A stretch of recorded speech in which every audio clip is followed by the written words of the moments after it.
Hi everybody, welcome back to the SeeSaw, and we're starting off another week of meals with a delicious pasta dish. So this is sausage pasta, sausage bow tie dish.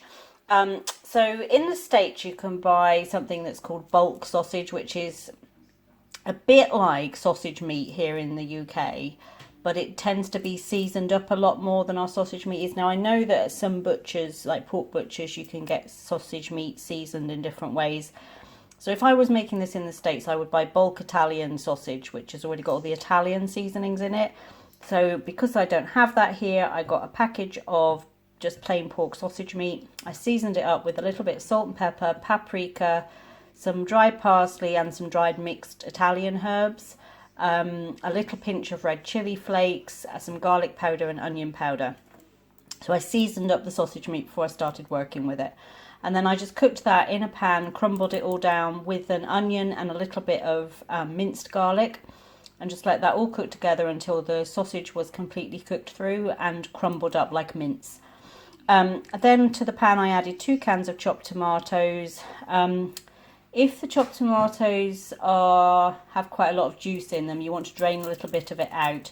But mine were actually fine. The juice was quite thick, so it worked for what I wanted. And then you want to add about 1.5 cups, so it's about a 300ml pot of double cream or heavy cream, to give it that lovely creamy pasta sauce. You could use creme fraiche if you were trying to kind of cut back on the calorie content a little bit. But really, this is one of those kind of indulgent Italian pasta dishes, and I think certainly I wouldn't use something like yogurt or anything in this. It just wouldn't have the same effect. So if you don't want to use cream, I would say have a different sort of dish that has a tomato-based sauce rather than a cream-based sauce. Work that all through, bring it up to a boil over a medium heat, and then just let it cook away for about another 7 or 8 minutes, just to make sure everything's cooked through, and the cream will start to thicken up. And with the tomatoes, it takes on this lovely rich colour. When you first put it in, it almost looks like prawn cocktail sauce, and then as you let it bubble away for a little bit, the colour develops and it goes this nice rich orangey colour. And then while all that's doing, you just cook up a bag of pasta. I've used bow tie pasta as I think it works well with this kind of sauce, but you can use any pasta you have. I used a full 500-gram bag for this particular dish.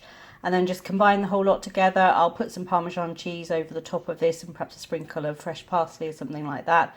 But that is a quick and simple sausage pasta supper to start a new work week. Hi everybody, so it's Tuesday evening and tonight we're just having a little cheeky midweek chicken dinner. So this is a whole chicken that I put in the crock pot before I left for work this morning. So it's had about 10 hours. Just on low heat. I don't put anything else in. If you've watched my videos before, you'll know I just put the chicken in the crock pot, put the lid on and walk away. And you can see kind of all the liquid that comes out in the bottom there. But the chicken is just falling apart. This has had longer than even I normally have it, because I put it in about 8 when I left this morning, just before 8 o'clock, and I didn't get home until after 6 and turned it off then. So it's definitely had a good 10 hours, but it doesn't. That's a good thing about the crock pot with a whole chicken like this. It still doesn't dry out or anything. It just stays as it is, cooked and falling apart. Whereas if you put, like, if you were doing a chicken curry or if you were doing, you know, a stew or something, it can dry out. But because I'm not adding any liquid to this, the liquid all comes from what evaporates out of the chicken. And it just doesn't dry out. You know, I've had them in there 12 hours before, and it's still, the chicken is still really tasty.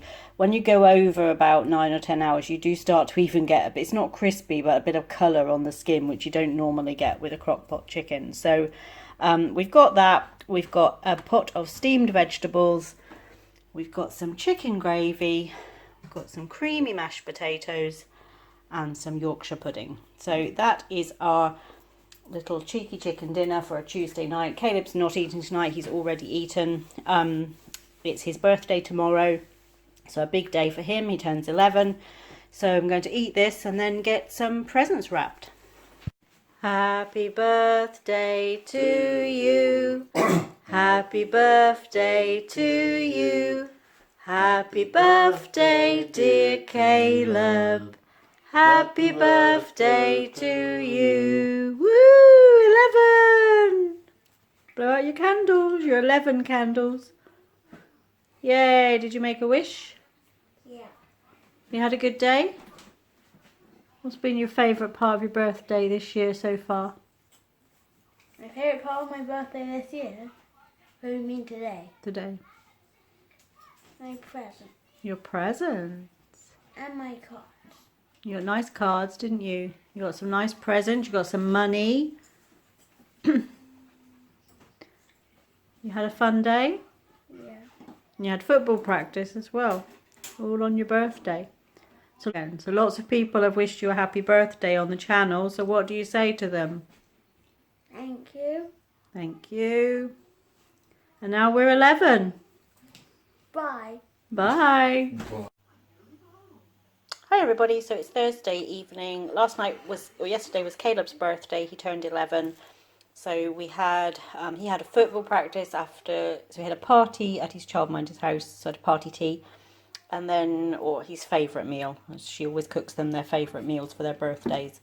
And then he went to football practice, and then when he came home he'd requested some of the spicy rice that I make, which is just rice boiled with some curry powder and turmeric in the water, and then some peas and sweet corn added to it as well as it cooks. Really the most simple thing. He wanted that with hot dogs, so that's what he had when he got home from football practice. Tony and I had the frozen the Aldi kind of kebab chicken kebab thing that they do, the peri one. We had that with the spicy rice, so it was simple dinner last night, but we just kind of kept it as a family evening, and we didn't do a video. So tonight we've just got the most basic of basic Brinners breakfast for dinner. We've got some of the little skinless sausages, got some streaky bacon, some sliced potatoes that I've just cooked up in the active fryer, just sliced them through skin on, baked beans and eggs. And so we're all having the same tonight, and that is our Thursday night supper. Hi everybody, so it's Friday night and we've got seasoned pork sandwiches for tea tonight.